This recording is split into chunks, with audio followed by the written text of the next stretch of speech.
ছিল মথুরাবাসী। অত্যাচারী কংসকে নিধন করে তাদের আমি চোখের জল মুছিয়েছি। এখানেও ক্রন্দনের রোগ, আবারও কে কাঁদে, কে কাঁদে।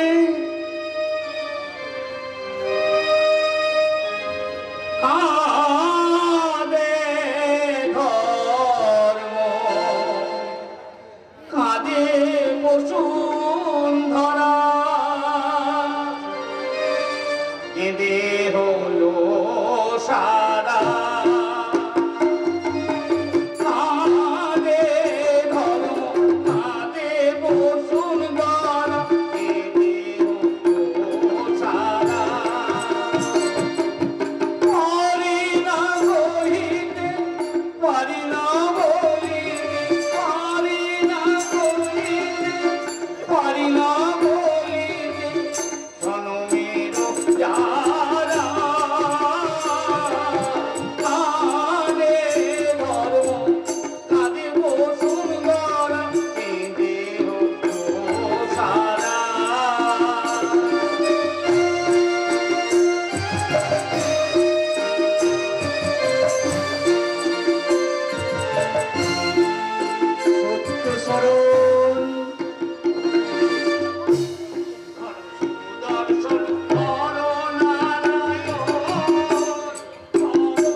সত্যশরণ, কোথাও কি কোনো অঘটন ঘটেছে? অঘটনের কি শেষ আছে প্রভু? ওই কাল যাবনের পদভারে ধর্ম আজ লাঞ্ছিত, উপেক্ষিত। তুমি তাদের রক্ষা করো প্রভু, তুমি তাদের রক্ষা করো, তুমি তাদের রক্ষা। কাল যাব মহামুড়ি গর্গের ঔরসজাত পুত্র সে। আমি জানি পিতার পরিচয় না পেয়ে আগ্নেয়গিরির মতন জ্বলে উঠবে সে। তার সাথে হাত মেলাবে জরাসন্ধ শিশুপাল দন্তবক্র। তাদের মিলিত তাণ্ডবে উত্তাল হবে ধরণী, বিষাক্ত হবে বিশুদ্ধ মাতা, নাভিশ্বাস পড়বে ধার্মিকদের। কিন্তু আমি নিরুপায়, নিয়মের বাধ্য আমি, সবই ভাগ্যলিপি। ভাগ্যলিপি বলে তুমি নীরবে থাকলে ধর্মকে রক্ষা করবে কে নারায়ণ? ধর্ম, অধর্মের বিনাশ আর ধর্মের স্থাপনের জন্যই তো তুমি সারাধারে অবতীর্ণ নারায়ণ। তোমরা অবশ্য তাই বলো ধর্ম। তবে কেন তুমি অধর্মের ঔদ্ধত্য সহ্য করছো মাধব? কেন এটা গর্গ কাল যবনকে পুত্র বলে কাছে টেনে দিচ্ছে না? তাহলে সে কিছুটা শান্ত হয়। সবই নিয়তির খেলা ধর্ম। নিয়তি কি তোমার দাসী নয় জনার্দন? নিয়তির খেলা বলে তুমি চুপ করে থাকলে ধর্ম বাঁচবে কি করে? পাপের পদাঘাতে অতিষ্ঠ বসুন্ধরা তাহি তাহি নামে চিৎকার করছে। আমি কোথায় থাকবো নারায়ণ? কন্যার এই আত্মঘাত আমার অসহ্য। ধৈর্য ধরো ধর্ম। ধৈর্যের ভাত আমার খেয়ে গেছে শিয়রে। হয় গর্গকে নির্দেশ দাও, কাল যবনকে সন্তান বলে স্বীকার করো, আর বিনাশ করো তুমি অধার্মিককে। মহাভক্ত গর্গ মারা গেলেও যাদবের শত্রু কাল যবনকে পুত্র বলে স্বীকার করবে না। আর কাল যবন আমার বাধ্য নয়, তাই আমি সাত্যকীকে পাঠিয়েছি। সাত্যকী পরাজিত যদুপতি, মহামুনি গর্গ কিন্তু কাল যবনের হাতে বন্দী। বন্দী আদেশ দিন প্রভু, আদেশ দিন। বিশাল যাদব বাহিনী নিয়ে হিরণ্যপুরী আক্রমণ করে কাল যবনকে মৃত্যুর করে ঘুম পাড়িয়ে দিয়ে উদ্ধার করে করবো কি? আমাকে একটু ভাবার সময় দাও সাত্তকী। নারায়ণ, তুমি ভাবো আমি ধর্ম কেঁদে বেড়াই হাহাকার করে। আজ বুঝলাম ধর্মের সহায় সম্বল বলতে কিছু নেই, সে শুধু একা, শুধু একা। ধর্ম অভিমান করে চলে গেল, কিন্তু সেও জানে না। কিন্তু আমি জানি কৃষ্ণ, মা রুক্মিণী তোকে ছাড়া আর কারো গলায় বড় মূল্য দেবে না এবং আর কাউকে স্বামীত্বে বরণ করতে পারবে না। তাই এই পত্র পাঠ করেই আমি পরিষ্কার বুঝে নিয়েছি বিদর্ভের রাজপুরোহিত এই পত্রখানা নিয়ে এসেছে। নে, পড়ে দেখ।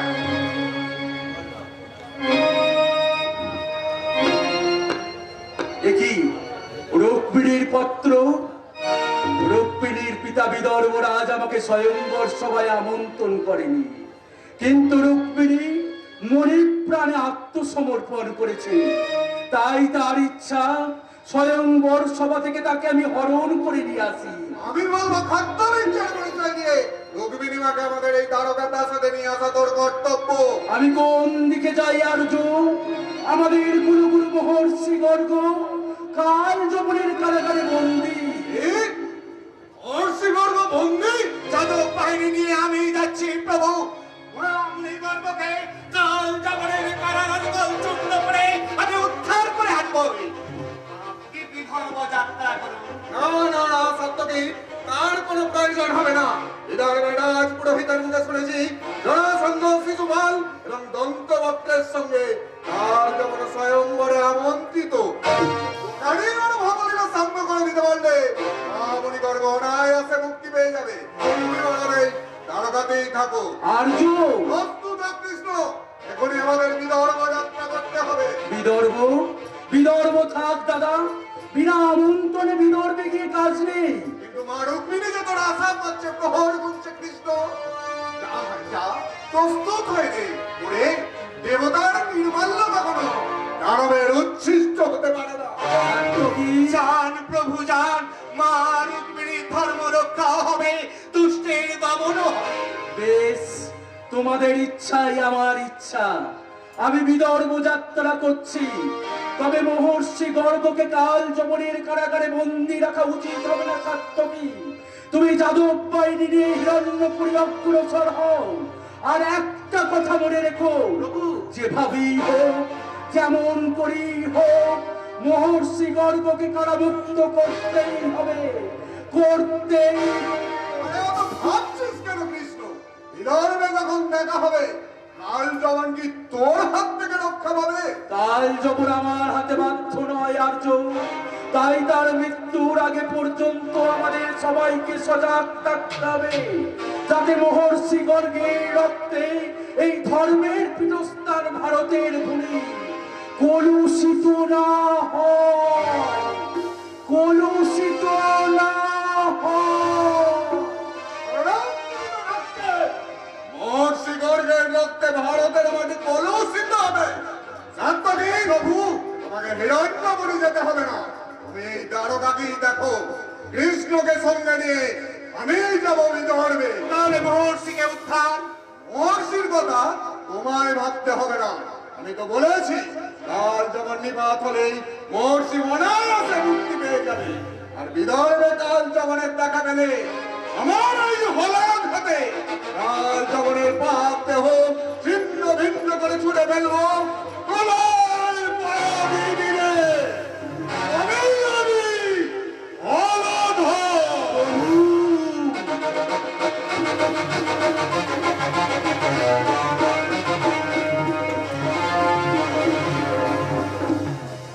না না না না চণ্ডীদাস, এই অপমান আমি কিছুতেই সহ্য করবো না। কি করবেন? হত্যা করবো, প্রতিশোধ নেব। মহারাজ কালকে হত্যা করে আমি হব হিরণ্যপুরীর রাজা। প্রজারা কিন্তু আপনাকে একদম পছন্দ করে না মহারাজ। তারা বলে, কি বলে প্রজারা? তারা বলে ওই কাল যমনকেই নাকি রাজ সিংহাসনে মানায়। আর আমাকে? আর আপনাকে, আর আপনাকে না ওই ফুল বাগানের মালি ভাবতে তাদের গা কেমন গিন গিন গিন গিন গিন গিন গিন গিন।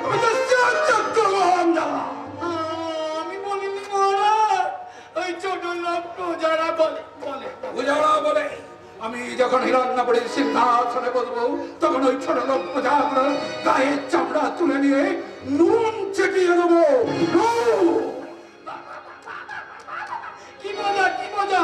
যেমন তো মহারাজ ওই ছোট লোকগুলো না আমার পেছনেও কুকুর নিয়ে দেয়। আচ্ছা বিলাস, কিছু পূর্বে মহারাজ এই হিরণ্যপুরীর পাশ হাত ত্যাগ করে কোথায় যাত্রা করলো তুমি বলতে পারো? সে আর বলতে পারবো না। আমি হলাম কি বিশ্বামিত্রের বংশধর, আমার না কিছু তো নেই। আসল কথা নাই বলো না। ও মা, বলিনি বুঝি? ভাষা কথা করো না চণ্ডীদাস। মোটা কথা মহারাজ কি দিগ্বিজয়ী? না, বিদর্ভে। বিদর্ভে? শুনেছি বিদর্ভের রাজকন্যা রুক্মিণীর নাকি স্বয়ংবর সভার আয়োজন করা হয়েছে। হ্যাঁ মহারাজ, তাই তো কাল যখন নিমন্ত্রণ পেয়ে দৌড়ে গিয়ে বিদর্ভে গেছেন রুক্মিণীর মালা গলায় নিতে। তাই নাকি?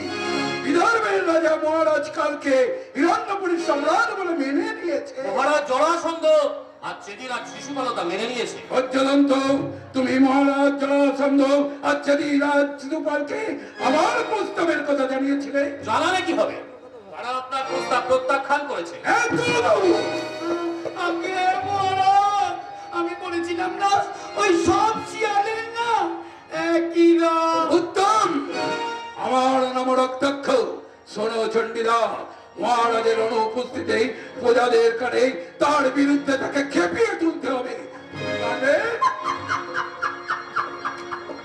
পারবো না বাবা, আমি হলাম গিয়ে বিশ্বামিত্রের বংশধর, তার উপর আমি নিষ্ঠাবান ব্রাহ্মণ, তার উপর আমি ত্রিসন্ধ্যা গায়ত্রী জপ করি, তার উপর তুমি একটা অপরাধ। দেখছেন মহারাজ, দেখছেন ওই শয়তানটা আমাকে অপদার্থ বলছে। ওরে শয়তান, আমি যদি অপদার্থ হই তাহলে তুই ওকে আত্মগলায় শক্তি ক্ষয় করো না চণ্ডীদা। যাও, যত তাড়াতাড়ি পারো তুমি মহারাজের বিরুদ্ধে প্রজাদের কানে কানে গিয়ে বিষ ঢালো, বিষ। আমি কিছু চিন্তা করবেন না মহারাজ, এমন বিষ ঢালবো, এমন বিষ ঢালবো, ওই কাল যেমন বিধবা থেকে ফিরে এসে সিংহাসনে বসার আগে উপকাত হয়ে যাবে। কিন্তু আবার কিন্তু কি? আমার ঘটকালির পারিশ্রমিকটা পারিশ্রমিক? ও নিয়ে তুমি কিছু ভেবো না চণ্ডীদা, ও নিয়ে তুমি কিছু ভেবো না। যাও, তুমি তোমার কাজ আরম্ভ করে দাও। আমি তোমার বাড়িতে সহস্র মুদ্রা পাঠিয়ে দিচ্ছি। বেশ বেশ বেশ, খুব ভালো কথা বলেছেন বাবু, খুব ভালো কথা। কিন্তু আপনি একটা কথা শুনে রাখুন, কি? এই চণ্ডীদাস বিশ্বামিত্রের বংশধর, নগদ দক্ষিণা পেলে সেটা করতে পারে, একটা ছোট লোকের বাচ্চাও তা করতে পারে না। এই চণ্ডীদাসকে বিশ্বাস করা কিন্তু ঠিক হচ্ছে না। তো ওই ছোট লোকগুলোকে আমাদের হাতে রাখতে হবে। পর্যন্ত মহারাজের অনুপস্থিত সুযোগ আমাদের কাছে একটা বিরাট সুযোগ, যাতে সময়ের অপচয় না হয় সেদিকে তোমাকে সচেষ্ট হতে হবে। আপনি কিছু চিন্তা করবেন না কুমার। আমি হিরণ্যপুরীর প্রজাদের ঘরে ঘরে জ্বালিয়ে দেব অত্যাচারের প্রলয় করতে। আর সেই অনালেপুরে ছাই হয়ে যেতে হবে ওই কাল জগনকে।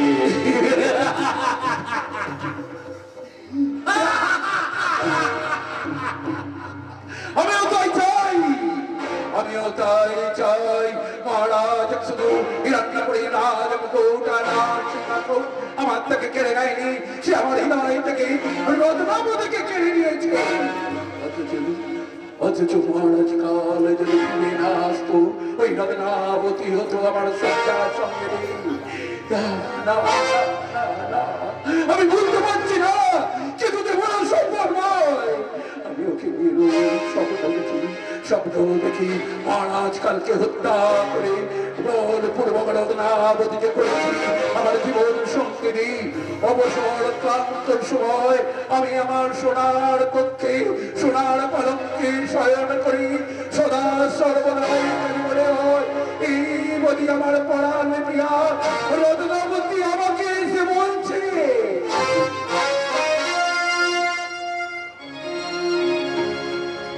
ফুলে দেখো দেখো ফুলে ভ্রমরার আগমন, মনে বুঝি মনে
স্বপ্ন দেখছিলাম। স্বপ্ন না না না, স্বপ্ন নয়, স্বপ্ন নয়। একটা ষড়যন্ত্র, আমার বিরুদ্ধে ষড়যন্ত্র চলছে। প্রতিশোধ চাই, প্রতিশোধ। তার উপর প্রতিশোধ দিতে চাইছো রক্তাক্ষ? ইন্দ্রজিৎ, এটি তোমার চোখ দুটো জ্বলছে কেন? মহারাজের অপার অনুগ্রহে তুমি তোমার প্রাণ ফিরে পেয়েছো, তার উপর তোমার কথা ভুলে যাওয়া উচিত নয়। নিশ্চয়ই নয়। মহারাজ শুধু আমাকে প্রাণ ভিক্ষা দেয়নি, এই এই এখানে আমাকে অবাধ অধিকার দিয়েছে প্রাসাদে থাকা। হ্যাঁ, অকৃতজ্ঞ ছাড়া সে কেউ ভুলতে পারে না।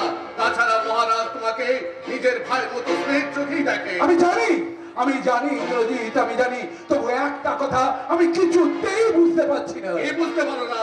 আচ্ছা আচ্ছা ইন্দ্রজিৎ, সারা জীবন প্রভু ভক্তির পুরস্কার তুমি কি পেলে বলো তো? আমি বেতনভোগী ভৃত্য, মাসের বেতন ছাড়া আর আমার কি প্রাপ্য থাকতে পারে? তাই তো তোমার পণ্য কুটিরে বর্ষায় রাত থেকে কাটাতে হয়।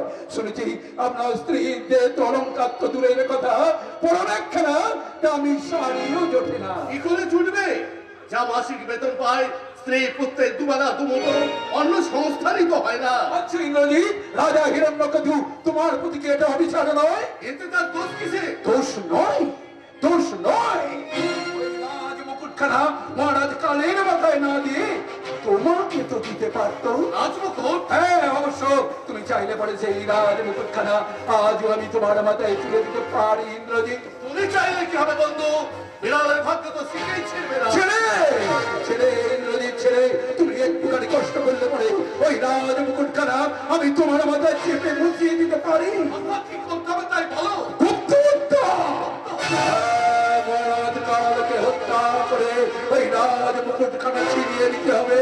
মহারাজ হিরণ্যকেতু বাধা হলে দেখো, প্রভৃতি থেকে সরিয়ে দাও। বাধা হয়ে দিলাম, কিন্তু তুমি কি রাজমুকুটের দাবি ছাড়তে পারবে? বিলক্ষণ বিলক্ষণ, রাজমুকুটের লোভ আমার নেই ইন্দ্রজিৎ। আমি চাই তুমি সুখী হও, তোমার দুঃখের সংসারে সুখের পথ থেকে উঠো। আমি মহত্বকে অসংখ্য ধন্যবাদ। তার মানে তুমি রাজি? রাজি না হয়ে পারি কই? তাহলে কাল যেমন তুমি গুপ্ত হত্যা। গুপ্তহত্যা নয় বন্ধু, গুপ্তহত্যা নয়, প্রয়োজনের প্রকাশ্যেই হত্যা করবো।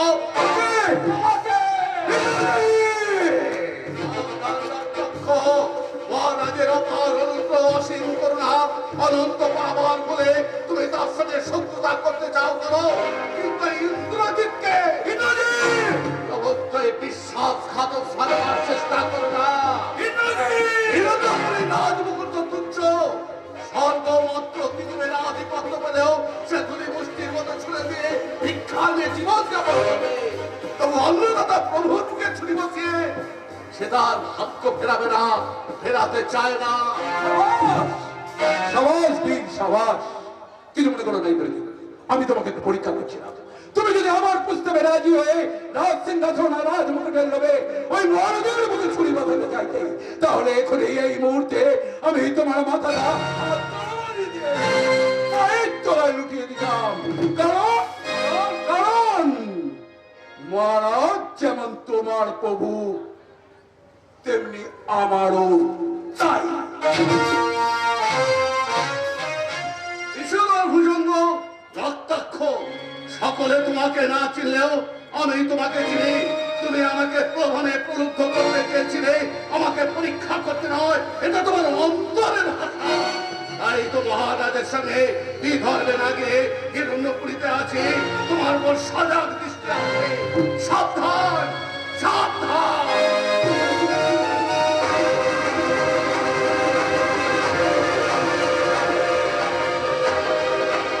কথা শোন, কথা শোন রত্না, কথা শোন। না দাদা না, আমি তোমার কোনো কথা শুনতে চাই না। ওরে ওরে, কাল যখন বিদর্ভ রাজ্যের আমন্ত্রণ পেয়ে বিদর্ভ যাত্রা শুরু করেছে, সেটা জানিস? হ্যাঁ জানি, বিদর্ভ রাজকুমারী রুক্মিণীর সঙ্গসভায় উপস্থিত থাকতে। রুক্মিণী যদি কাল যমনের গলায় বড় মাল্যটা দেয়, তাহলে রুক্মিণীকে আমি সসম্মানে সাদরে আমার বোন বলে বুকে টেনে নেব। সতীনের ঘর করবে মুখ পড়ি। তাতে ক্ষতি কি দাদা? রাজা মহারাজাদের একাধিক পত্নী গ্রহণ নীতি বিরুদ্ধ নয়। রুক্মিণীর প্রাণিক গ্রহণের পর কাল যখন কি তোর দিকে ফিরে চাইবে? দাদা তেমন স্বামী আমার নয়। তোমরা তার বাইরেটাই দেখেছো, কিন্তু অন্তরের পরিচয় পাওনি। তিনি শুধু আমার স্বামী নয়, তিনি যে একজন হৃদয়বান পুরুষ। বেশ, তুই যখন কাল যমনকে এতই বিশ্বাস করিস, তখন তোর কাছে আমার একটা অনুরোধ। কি অনুরোধ? আমার গুরু মহর্ষি গর্গকে তুই মুক্তি দে। কিন্তু মুক্তি দেবার অধিকার আমার কোথায় দাদা? তুই তো মহারানী, দাদা, তোর ইচ্ছার মূল্য ওই মহারাজের থেকে তো কম নয়। দাদা, তুমি কি আমাকে স্বামী বিদ্রোহিণী সাজাতে চাও? তাতে তোরই মঙ্গল। এর মহর্ষি গর্গের নিঃশ্বাসের আগুনে তোর স্বামীকে উপরে ছাই হয়ে যেতে হবে। তুমি এখান থেকে যাও দাদা, এখান থেকে যাও। গোপনে যে আমার স্বামীর শত্রুকে মুক্ত করে নিয়ে যেতে চায়, সে আমার দাদা হলো, তাকে আমার শত্রু ছাড়া কিছুই ভাবতে পারি না। পিতৃ পরিচয়হীন জারদ সন্তান, তোর এত দম্ভ! দাদা, তোকে রাগ করছে। পিতৃ পরিচয়হীন হোক আর যাই হোক, তবু তিনি আমার স্বামী। আমাদের প্রাসাদে দাঁড়িয়ে আমার স্বামী নিন্দা করার সাহস তোমার যেন দ্বিতীয়বার না হয়। তোকে নিয়ে আমি কি করবো রে মুখ পড়ে? হত্যা করো দাদা, আমি যদি তোমার চোখের বালি হয়ে থাকি, নিজ হস্তে তুমি আমাকে গলা টিপে মারো দাদা। ওরে না!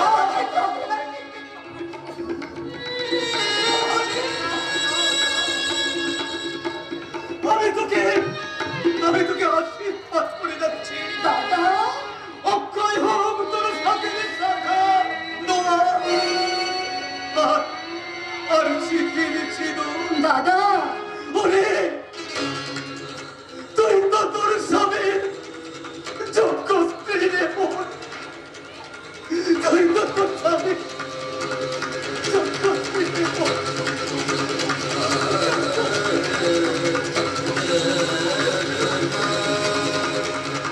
সেই আশীর্বাদে করো দাদা, আমি যেন আমার স্বামীর শুধু শপথ ধর্মিনী নই, আমি যেন তার জীবন মরণের সঙ্গী হতে পারি। মা, কি হয়েছে? তোমার দাদা মহর্ষি মুক্তি চাইতে এসেছিল। আমি দাদাকে নিষেধ করে দিয়েছি, মুক্তি দেওয়ার অধিকার আমার নেই। তুমি ভুল করেছো মা, মহর্ষিকে কারামুক্ত করা আমাদের কর্তব্য। স্বামীর ইচ্ছার বিরুদ্ধে আমার স্বামীর কল্যাণে? কিন্তু আপনার স্বামী তো আপনার পুত্রের কল্যাণ কামনা করেনি মা। জানি মা, আমি জানি। তাই তো আমিও চেয়েছিলাম মহর্ষির উঁচু মাথাটা নিচু করে দিতে, কিন্তু কিন্তু কাল যেদিন তার পিতাকে শৃঙ্খলিত করে নিয়ে এলো প্রাসাদে কারাগারে নিক্ষেপ করার জন্য, আমি যে সহ্য করতে পারলাম না। আমি যে এখনো সহ্য করতে পারছি না বৌমা, কিছুতেই পারছি না। অহরহ অহরহ কারার পাশানটাকে ভেদ করে বেরিয়ে আসছে মহর্ষির জ্বালাময় দীর্ঘশ্বাস। প্রতি মুহূর্তে শুনতে পাচ্ছি তার কাতর আর্তনাদ। মা, ক্ষমা করো মা, ক্ষমা করো। মহর্ষিকে তুমি মুক্তি দাও বৌমা, মহর্ষিকে তুমি মুক্তি দাও। না না, এই সম্ভব নয় মা। এত এত অত্যাচারের পরও, এত অবহেলার পরও আপনি যদি আপনার স্বামীকে শত্রু বলে ভাবতে না পারেন, তাহলে হৃদয় ভরা ভালোবাসা পেয়ে আমি আমার স্বামীর সঙ্গে শত্রুতা করব কেমন করে মা? সত্যি তো, তুমি তো ঠিক বলেছো মা। ক্ষণিকের দুর্বলতায় আমি ভুলে গিয়েছিলাম আমি যা পারি না, আমি যা পারছি না, তোমারও তো তা পারা উচিত নয় মা। শান্ত হন মা, আপনি শান্ত হন। তার চেয়ে চলুন না, আমরা দুজনে যাই, দুজনে মিলে মহর্ষির পা ধরে কাঁদতে কাঁদতে বলে, মহর্ষি, আপনার ছেলেকে আপনি পুত্র বলে বুকে টেনে নিন, স্নেহের ধারায় অভিষিঞ্চিত করে দিন তার অভিমান ক্ষুব্ধ তাপিত হৃদয়। দেখবেন সব আগুন নেমে যাবে, সব দুর্যোগ থেমে যাবে, সব অশান্তির কালো মেঘ কেটে গিয়ে শান্তির জ্যোৎস্নায় ঝলমল করে উঠবে আমাদের ভাগ্যের আকাশ। তাই চলো মা, তাই চলো, তাই চলো। একবার শেষ চেষ্টা করে দেখি আষাঢ়ের মুখ চিরে আমি বন্যা বইয়ে দিতে পারি কিনা। কোথায় যাবি মা কল্যাণী? আমরা কারাগারে মহর্ষির কাছে যাচ্ছি বাবা। মহর্ষি তো কারাগারে নেই। সে কি? কোথায় তিনি? কে তাকে মুক্তি দিলেন? জয় যদুপতি ওই কৃষ্ণের জয়।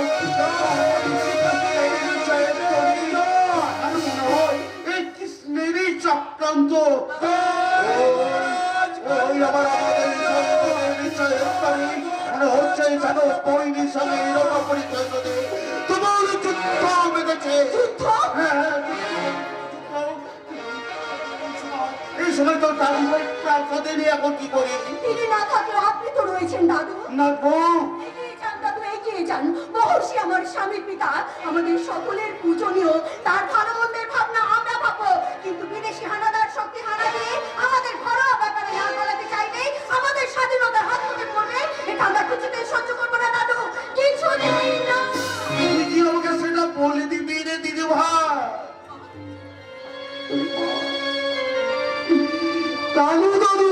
যদি না থাকলো এই হিরণ্যকেতু এই পুরো ঘরে বেলকি দেখিয়ে দিতে পারে, বেলকি দেখিয়ে দিতে পারে। আমি এখন কি করবো? আমার কি করা উচিত তো বুঝতে পারছি না। আমার কি করা উচিত? কেন কেন আমি শক্ত হতে পারছি না? কেন আমি শুধু সন্তানের মা হয়ে দাম্ভিক স্বামীর গৌরবের প্রত্যুত্তর দিতে পারছি না? কেন কেন না না, এবার আমি শক্ত হবো। সমস্ত দুর্বলতাকে জয় করে আমি বলবো, ওরে তোরা যুদ্ধ কর, পরাজিত কর দানব বাহিনীকে, বন্দী করে নিয়ে আয় উদ্ধত ঋষিকে। আজ আমি শুধু পুত্রের মা হব, শুধু পুত্রের মা।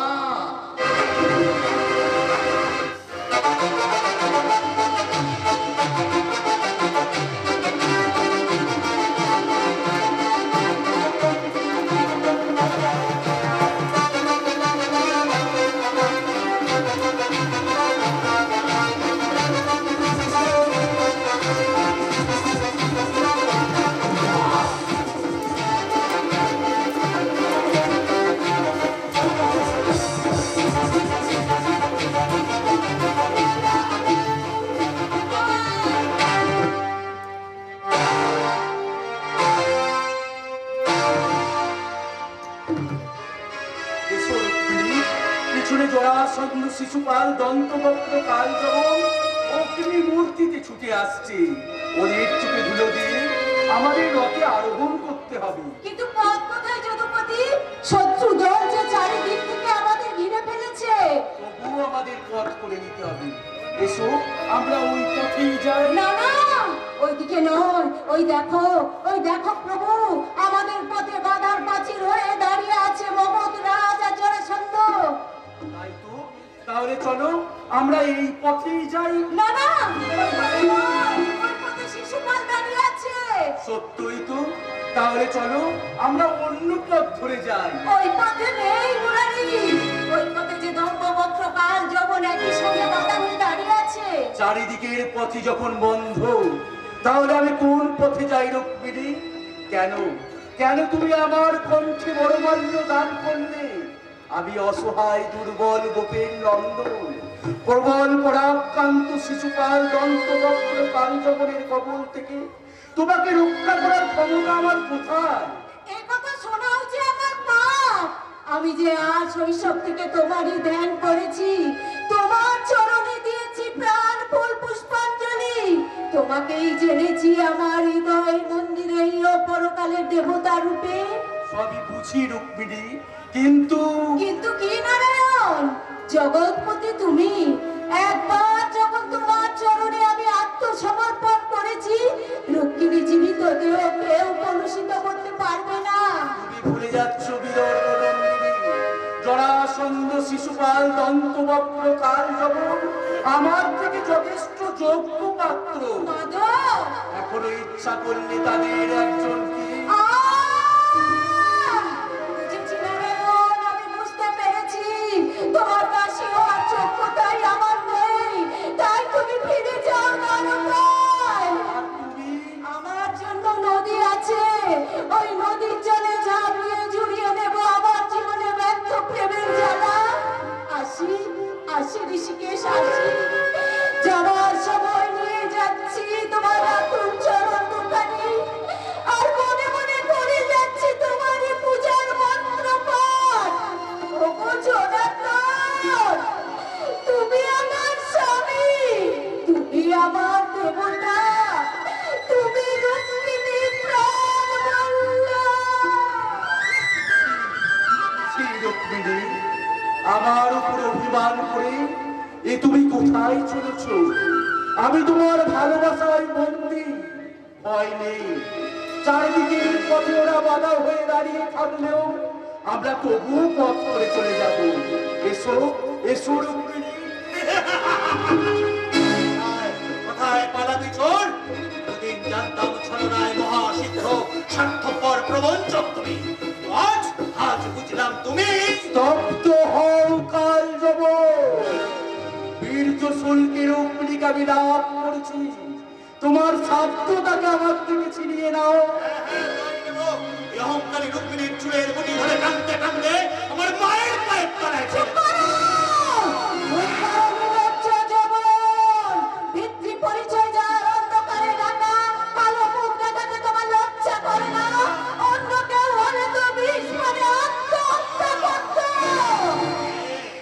আমি দত্তিকা নারী, এই মুহূর্তে তোর সমস্ত গর্ব আমি চূর্ণ করবো।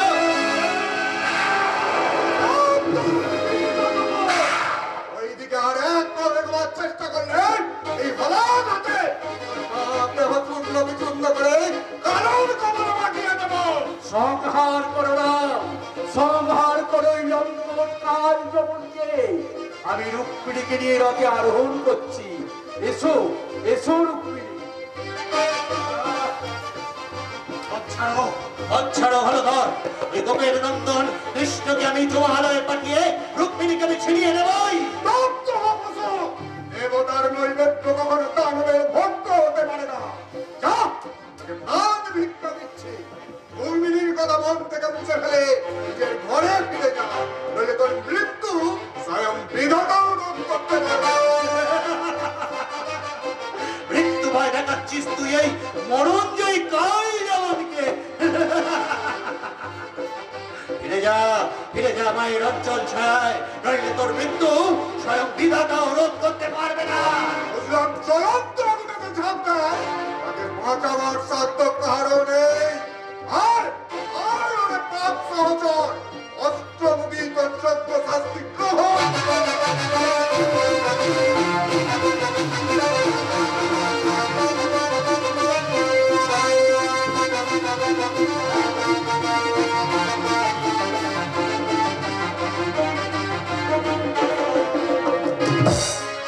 যাক, অনেক কষ্টে বাধার প্রাচীর অতিক্রম করেছি। এবার এসো আমরা রথে আরোহণ করি।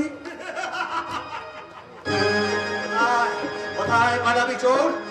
ভদ্রকে আমি পরাজিত করেছি, সে এখন মূর্ছিত হয়ে মাটিতে শুয়ে আছে। এইবার তোকে মৃত্যু লোকে পাঠিয়ে আমি আমার মনোবাঞ্ছা পূর্ণ করবো।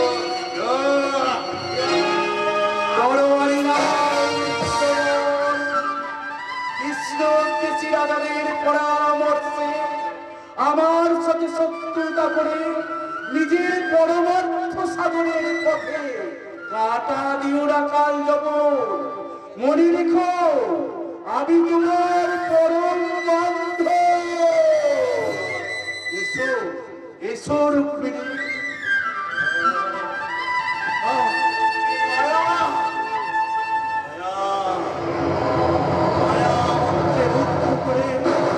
রুক্মিণীকে নিয়ে চলে গেল এই মানবী কেশব।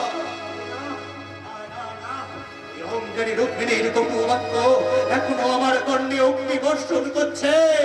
পিতৃ পরিচয়হীন জড় সন্তান আমি। আমার এই কিছুতেই ওই রুক্মিণীর ক্ষমা নেই। প্রতিশোধ চাই, প্রতিশোধ নির্মম।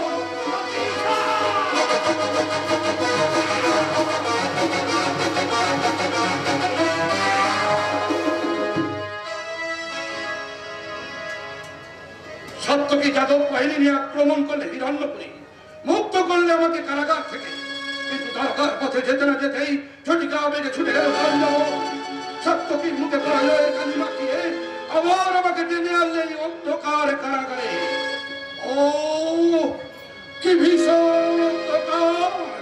কিন্তু কাল যেমনকে আমি পুত্র বলে স্বীকার করতে পারছি না কেন? সে তো আমারই ঔরসজাত সন্তান।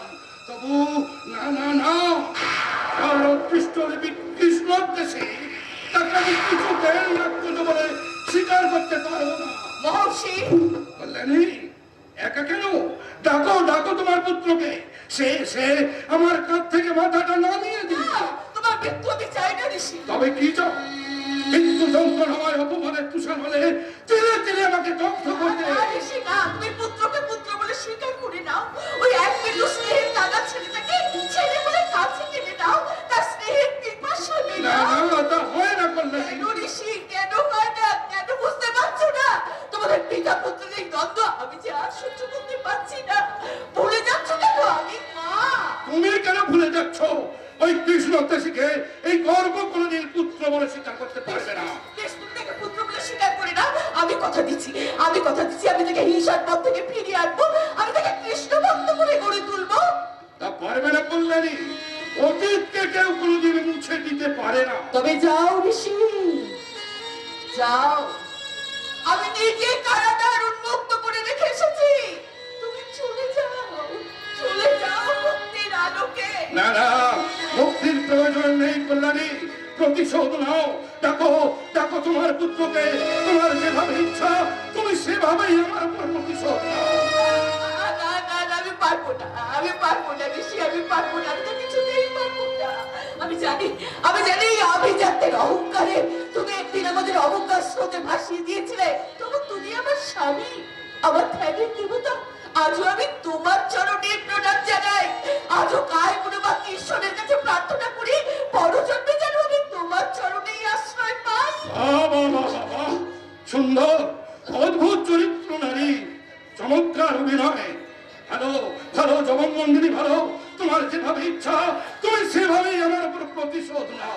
অভিমান ত্যাগ করো না ঋষি, মনে করো না কাল তো তোমার সন্তান, তুমি তার পিতা, পুত্রকে পুত্র বলে স্বীকার করে না, তোমার পুত্র সমাজের বুকে মাথা উঁচু করে দাঁড়া। এটা অনুরোধ কল্যাণী, আমি আগেও যা বলেছি এখনো তাই বলছি। ধর্মভ্রষ্ট অনাচারী অত্যাচারী কৃষ্ণদেশ কালজবনকে জবনের পরিচয় নিয়ে বাঁচতে হবে, এই গর্গের নন্দন হয়ে নয়, কারণ এটা তার অতীতের ফল। তার রক্তে মুছে দেব, মুছে দেব অতীতের ফল, মুছে দেব আমার সেই কীর্তি পরিচয়। কাল!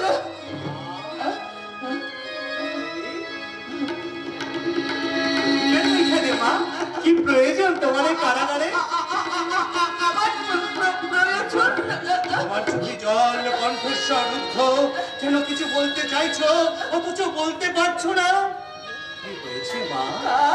কাল বলছি মায়ের অনুরোধটা রাখ না বাবা, রাখ না, মুক্তি দে না মহর্ষিকে। কাজ নেই তোর পিতৃ পরিচয়ে। নিষ্ঠুর ঋষির মুক্তি অসম্ভব। তোমার মত চাই ঋষিকে মুক্তি দিতে চাই, তুমি তাকে মুক্তি দিও না রাজা।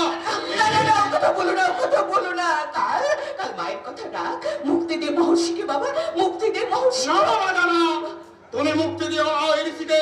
মনে রেখো, তুমি শুধু মায়ের পুত্র নও, তুমি একজন রাজা, আর রাজত্বহীন বিচার করা একজন রাজার কর্তব্য। সেই কর্তব্য পালনে আমার কোনো ত্রুটি হবে না গুরুদেব। মা, তুমি কি এরই মধ্যে ভুলে গেলে ইতিহাসত আঘাত, সহস্র লাঞ্ছনা? জানি, আমি জানি, ভারতের নারী তুমি, ইষ্টজ্ঞানে তুমি সব আঘাত সহ্য করতে পারো, কিন্তু আমি তো তা পারি না মা। শোনো মা, শোনো, পিতৃস্নেহের পিপাসায় আকুল হৃদয় এমন ডুকরে ডুকরে কেঁদে উঠছে। মুক্তার স্বামী এখানে ক্ষত বিক্ষত বক্ষস্থল থেকে ভেসে আসছে এক তীব্র আর্তনাদ। কি জ্বালা! যাও, যাও মা, তুমি যাও, আমি রাজা, আমাকে তুমি রাজার মতোই বিচার করতে যাও। যাও, ফিরে যাও তুমি রাজন্তপুরে। না, মহর্ষিকে না নিয়ে আমি এখান থেকে যাব না। বলো বলো মা, তুমি কি চাও? এই নিষ্ঠুর ঋষির মুক্তি নাকি তোমার পুত্রের জীবন?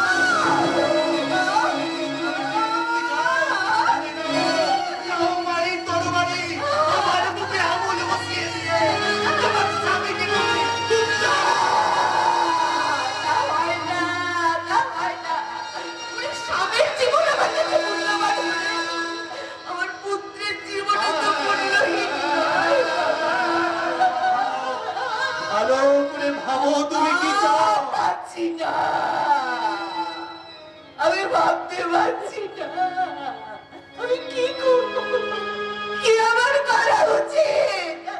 ওগো ঠাকুর, তুমি আমাকে পথ বলে দাও, কি করবো আমি, কি করা উচিত আমার? আমি জানি না, আমি জানি না, আমি জানি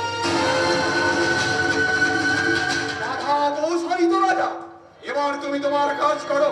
এই খণ্ড তপস্বী তপ্ত রক্তে তুমি তোমার মনের আগুনকে নিভিয়ে ফেলো। সেই ভালো, তুই আমাকে হত্যা কর বসন্ত, তুই আমাকে হত্যা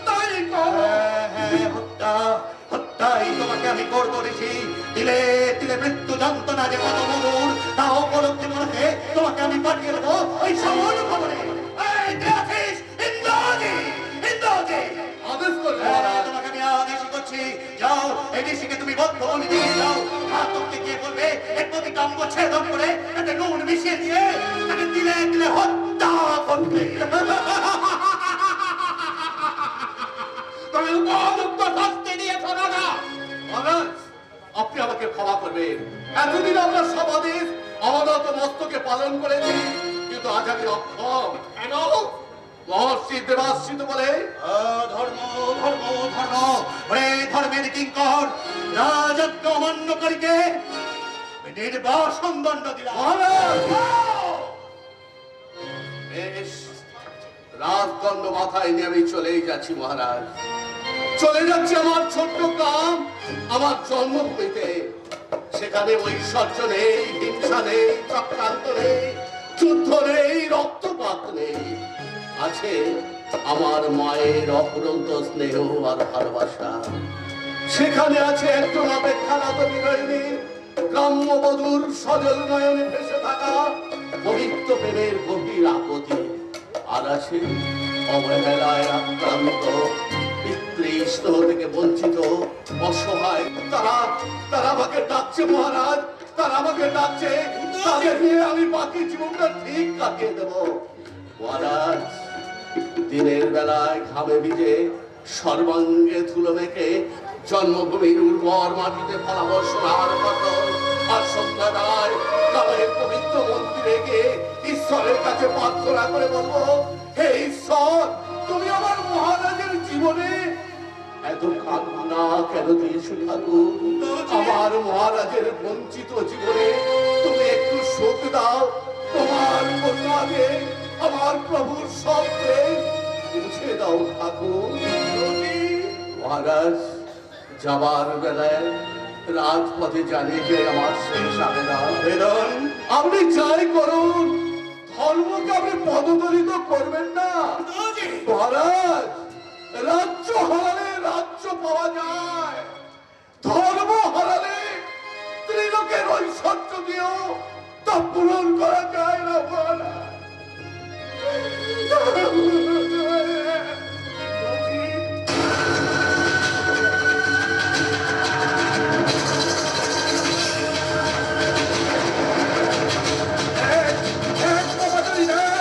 একজন বেতনভোগী সেনাপতির যা ধর্ম কেনেছে তার কোনমাত্র যদি তোর থাকতো। দরকার নেই আমার ধর্ম জ্ঞানের, অধর্মের পূজারী হয়ে এই ত্রিলোকের বুকে অধর্মের দামামা বাজাতে চাই। ডাকো ঋষি ডাকো, এবার তুমি তোমার নারায়ণকে ডাকো। নারায়ণ নারায়ণ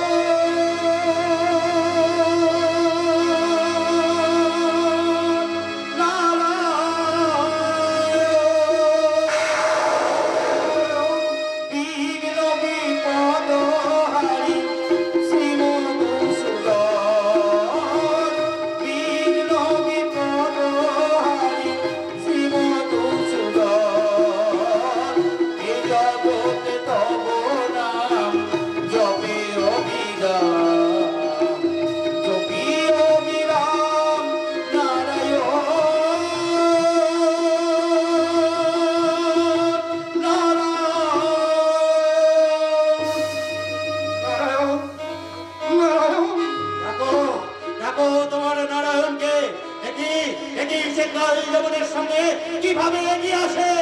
নারায়ণ চক্র হাতে এসেছে কাল। কৃষ্ণ, হ্যাঁ, আমি কৃষ্ণ, আমি নারায়ণ, আমি ব্রহ্মা বিষ্ণু মহেশ্বর। করুণাময় ভগবান, তুমি আমার প্রণাম নাও। এসো মহর্ষি, তুমি মুক্তির আলোকে এসো। রাজা, এ হচ্ছে মায়াবী কৃষ্ণ। ওরে মায়ায় তুমি ভুলো না, তুমি তোমার কাজকে অপসারিত করো, কখনো কিন্তু মায়ায় তুমি ভুলো না রাজা। তুমি তো সেই রুক্মিণী হরণকারীর মায়াবী কেশব, আমার পরম সৌভাগ্য। আজ তোমাকে আমার প্রাসাদেই পেলাম। প্রস্তুত হও কৃষ্ণ, প্রস্তুত হও। এই ঋষির সঙ্গে তোমার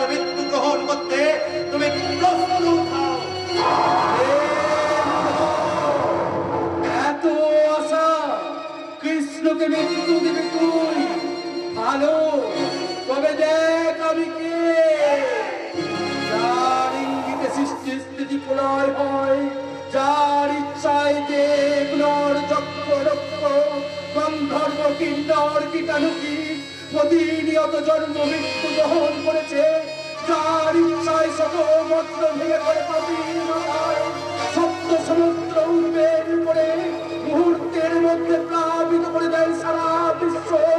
পাপের বিনাশ ধর্ম রক্ষায় যুগে যুগে নেমে আসে এই ধরা মধ্যে।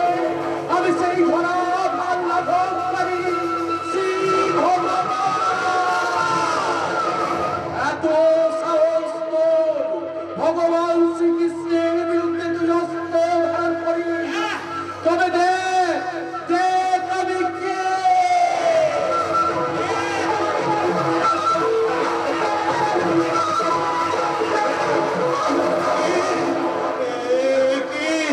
ওরে বাবা, যেন মহাকাল দিগন্ত কম্পিত করে আমার দিকে অগ্রসর হচ্ছে। না, এখানে কৃষ্ণ, এখানে না, আমি অন্যদিকে যাই। সেই কৃষ্ণ,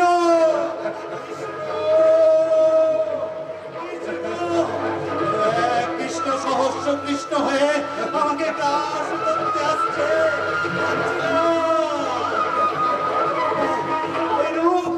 এই রূপ আমি সহ্য করতে পারছি না।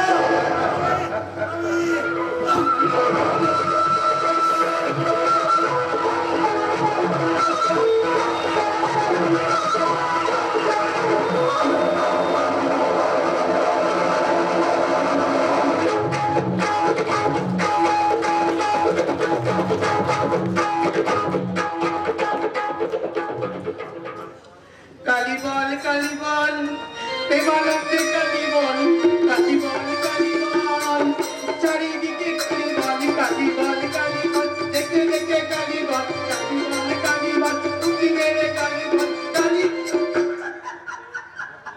যাকে বাবা, সমস্ত বাধা বিঘ্ন পেরিয়ে আমি একবারে আমার লক্ষ্যে পৌঁছে গেছি।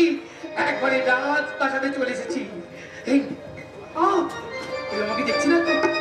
না না না, কেউ আমাকে দেখেনি, কেউ আমাকে সন্দেহ করেনি। এখন এই রক্তাক্ষের কথা মতো কাজটা করতে পারলে একেবারে কিল্লা ফতে, একেবারে 500 স্বর্ণ মুদ্রা। ভগবান, আমার ভাবতেই কেমন লাগছে। হে প্রজাপতি ঠাকুর, তুমি আমার শুভ কাজে বাধা দিও না। কালীবল কালীবল কে তুমি? সাধু। সাধু? হ্যাঁ, আমি হলাম মা কালীর বাচ্চা। কিন্তু তোমাকে তো এই হিরণ্যপুরীতে আগে দেখিনি। দেখিসনি? না। দেখবি কি করে? আমি তো সেই মা কালীর আদেশে বৃন্দাবন থেকে আসছি। বৃন্দাবন থেকে? কালী, কালী। কিন্তু মা কালী তো বৃন্দাবনে থাকেন না। আমি কে থাকে? বৃন্দাবনে থাকেন রাধা রানী আর কেষ্ট ঠাকুর। ও তাই? ও তাহলে আমি বৃন্দাবন থেকে আসছি না। কোথা থেকে আসছো? নারী, অত উতো না হো না। দাঁড়াও, আমাকে একটু ভাবতে দাও, ভেবে আমি বলবো। হ্যাঁ, মনে পড়েছে। আমি সেই কৈলাসে মহাদেবের সাথে লেপ ধরে ঝুলতে এখানে এসে পড়েছি। কিন্তু এই প্রাসাদে কি প্রয়োজন? বায়ু সেবনের জন্য নয়, মোদ্দা কথা মা কালী আমাকে পাঠিয়েছে। মা কালী? মা কালী কি আদেশ করেছেন? তোকে বলবো না। তুই কার যেমন স্ত্রী রত্নবতী কিনা আমি দেখাই বলবো। আমারই নাম রত্নবতী। তুই রত্নবতী? মারাপ্পা! তাহলে আমি তোকেই বলবো। বলো সন্ন্যাসী, মা কালী কি আদেশ করেছেন? মা কালী আমি আদেশ করেছে, মাঝ রাত্রি আমাকে স্বপ্নে দেখা দিয়ে বলেছে কি? তোর স্বামীর নাকি ঘর বিপদ। কি বললি? আমার স্বামীর বিপদ? নারী, আমি মা কালী আমাকে স্বপ্নে আদেশ দিয়ে বলেছে, তারপর দেখা দিয়ে আমাকে এই ছুরিটা পাঠিয়েছে। ছুরি? এই ছুরিটা তোর স্বামীর অজান্তে তার বিছানার মধ্যে রেখে দিবি। ধর। কিন্তু এতে কি হবে? আহ! বৎসা, ছুরিটা নিয়ে রেখে দে, লুকিয়ে ওখানে রেখে দে, তর্ক একদম করবি না। এতে তোর চাকরির মঙ্গল হবে। মঙ্গল হবে? হ্যাঁ, তোর অকল্যাণ দূর হবে, তোর সব বাধা বিঘ্ন কেটে যাবে। আমার কি হবে? আমি এখন যাই। সন্ন্যাসী, আমি যেরকম ওই সামনের লেজ ধরে ঝুলতে ঝুলতে স্বর্গ থেকে মরতে এসেছিলাম, আবার সেই সামনের লেজ ধরে ঝুলতে ঝুলতে আমি আবার কৈলাসে, আমি আবার স্বর্গে ফিরে যাবো। না না, স্বর্গে না, স্বর্গে না, আমি কৈলাসে ফিরে যাবো। আমি বালগাড়ি একটু দাঁড়াও সন্ন্যাসী, আহ! দাঁড়াও, তোমাকে একটা প্রণাম করি। আমি বাল ব্রহ্মচারী স্বামী ভূতানন্দ। আমি কোন নারী স্পর্শ প্রণাম নিই না। তবে তুই যখন বলছিস মা, তাহলে আমি তোর প্রণাম নিতে পারি, কিন্তু কিন্তু দূর থেকে। বেশ, তাই হবে বাবা, আমি তাই করছি। আমি তোকে আশীর্বাদ করি, তোর স্বামীর মঙ্গল হোক। আমি বালগাড়ি কিন্তু সাবধান, ওই চুরির কথা যেন কেউ জানতে না পারে। জানলে বিপদ। আমি চলি। জয় মা কালী, মা কালী, মা কালীর কৃপা যখন পেয়েছি, তখন আমার স্বামীর অমঙ্গল আর কেউ করতে পারবে না। আহ, কতদিন ধরে দুশ্চিন্তায় বাসর ঘরে অনিদ্রার প্রদীপ জ্বালিয়ে আমি জেগে জেগে রাত কাটিয়েছি, কিন্তু না না, আর এক কোনো দুশ্চিন্তা নেই। এবার শুধু প্রতীক্ষা, শুধু এই প্রতীক্ষা। আর প্রতীক্ষার অবসান করে আমার প্রিয়তম স্বামী আমার কাছে এসে আমাকে প্রিয় নামে সম্ভাষণ করে ডেকে বলবে, মহারাজ এসেছো মহারাজ, এসো। কি মহারাজ, তোমাকে যে বড় দুর্বল দেখাচ্ছে। কেউ তো ক্লান্ত লাগছে রত্না। মহারাজ, বিবাহের পর তোমার দিকে আমি ভালো করে তাকানোর অবকাশ পাইনি। মহারাজ, পিতৃ পরিচয়হীন জারজ সন্তান হওয়ার মর্ম ব্যথা প্রতি মুহূর্তে আমাকে পাগল করে দিয়েছে। এক নিষ্ঠুর ঋষির পেছনে পেছনে ছুটেছি জন্মের দাবি আদায় করতে, পারিনি। ভাগ্যের কাছে আমি বারবার শুধু পরাজিত হয়েছি। অমন কথা কেন বলছো মহারাজ? তুমি জগতের কাছে যাই হও না কেন, যেই হও না কেন, এই রত্নার কাছে তুমি তার হৃদয়ে দেবতা, তার প্রিয়তম স্বামী। জানি, জানি রত্না, তোমার ভালোবাসায় এতটুকু খাত নেই। তোমার এই স্বামী ভক্তি, এই পৃথিবীর আদর্শ, তোমার প্রাণ ঢালা সেবা যত্নই আজ আমার জীবনের একমাত্র আশ্রয়। মহারাজ, এসো রত্না, এসো। তোমার এই অমিয় মাখানো হাসি গানের প্লাবনে প্লাবিত করে দাও আমার এই মরু হৃদয়। বিরহ যন্ত্রণাকে দূরে সরিয়ে রেখে আজ শুধু না, আমি অনন্যা।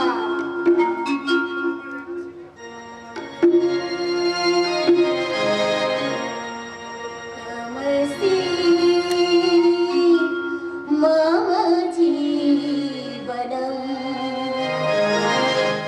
তমসি মম ভূষণম, তমসি মম জীবনম।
ছুরিকে স্পর্শ করলে তোমার মৃত্যু অনিবার্য।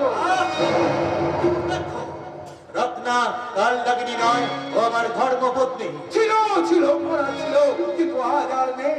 আর ওই যে কাল লাগেনি তেমন প্রমাণ কিন্তু আমি সঙ্গে করে নিয়ে এসেছি। কি প্রমাণ আছে আমার বিরুদ্ধে? কেন? যে ছুরি কেন মহারাজের বুকে বসিয়ে দিয়ে তুমি তারকাপতি শ্রীকৃষ্ণের প্রেয়সী হতে চাও, সেই ছুরি কানাই তো জীবন্ত প্রমাণ। ছুরি?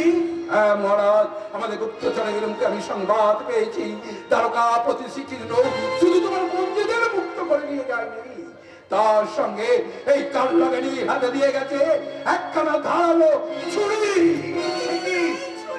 দেখি দেখি,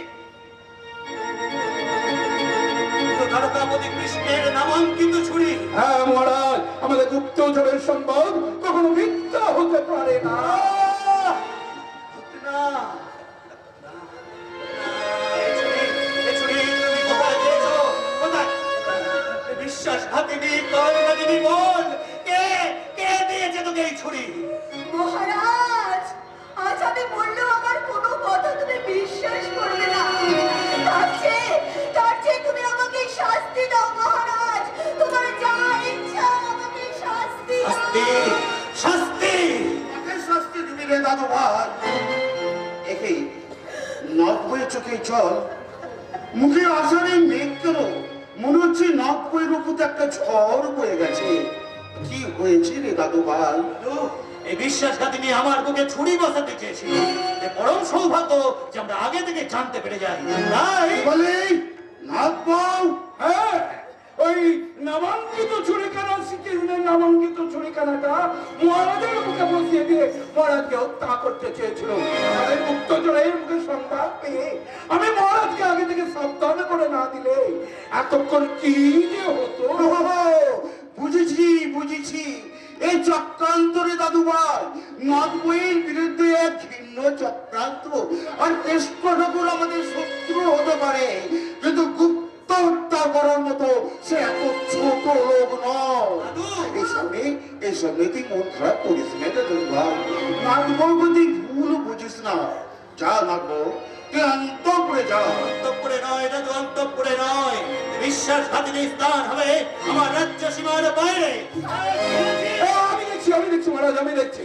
পর্যন্ত আদেশ করুন, আদেশ করুন সেনাপতি মশাই। আমি আদেশ করার কে? মহারাজের আদেশ ওই নদনাবতী কাল লাগিনীকে রাজ্য সীমার বাইরে রেখে। আমার নাথ বউকে রাজ্য সীমার বাইরে রেখে কার ঘরে দশটা মাথা? বিচারে তুমি বাধা দিও না দাদু। যাও ভদ্রদত্ত, নিয়ে যাও। যথাজ্ঞা মহারাজ, চলে এসো আপনার। চলো।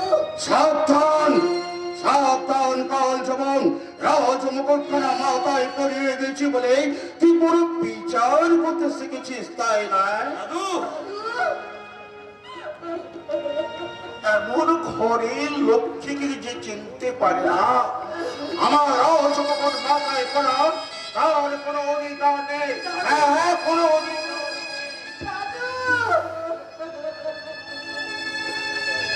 দাদু, রাজমকুট আপনি যোগ্য পাত্রে দিয়েছেন দাদু। আমার ছোট মহারাজকে আপনি আপনার শত্রু ভাববেন না। আমি কাল লাগিনি বিশ্বধরী। দুর্ভাগ্যের বসরা মাথায় নিয়ে, নিয়তির শেল বুকে নিয়ে আমি এই প্রাসাদ ছেড়ে চলে যাচ্ছি। তবে যাওয়ার আগে তোমার কাছে আমার একটা মিনতি সাথে। সত্যর চক্রান্তে আজ তুমি আমাকে দূরে ছুড়ে ফেলে দিলেও নিজের সম্বন্ধে তুমি একটু সচেতন থেকো। কারণ যে চক্রান্তের সুসূক্ষ্ম আঘাতে আজ আমাকে ক্ষত বিক্ষত জর্জরিত হয়ে ওই অস্ত্র তরঙ্গে ভেসে যেতে হচ্ছে, সেই সুতীক্ষ্ণ আঘাত তোমার জীবনকেও একদিন ক্ষত বিক্ষত করে দিতে পারে স্বামী, ক্ষত বিক্ষত করে দিতে পারে। দরকার নেই। আমার জন্য কোনো বিশ্বাসঘাতিনীর মায়া কান্না না কাঁদলেও চলবে। বিশ্বাসঘাতিনী? জেনে রেখো স্বামী, আকাশের চন্দ্র সূর্য যদি সত্যি হয়ে থাকে, জানো তো আমি যদি শুধু তোমাকে আমার স্বামীর আসনে বসে শুধু দেবতাকে পুজো করে থাকি, ফুল তোমার একদিন ভাঙবে স্বামী, কিন্তু সেই দিন হয়তো এই রথটা থাকবে না, কিন্তু যারা থাকবে তারা সবাই বলবে এই রথটা ভিখারির কন্যা ভিখারিনী হতে পারে, কিন্তু সে বিশ্বাসঘাতিনী নয় স্বামী, সে বিশ্বাসঘাতিনী ছিল না, সে বিশ্বাসঘাতিনী ছিল না।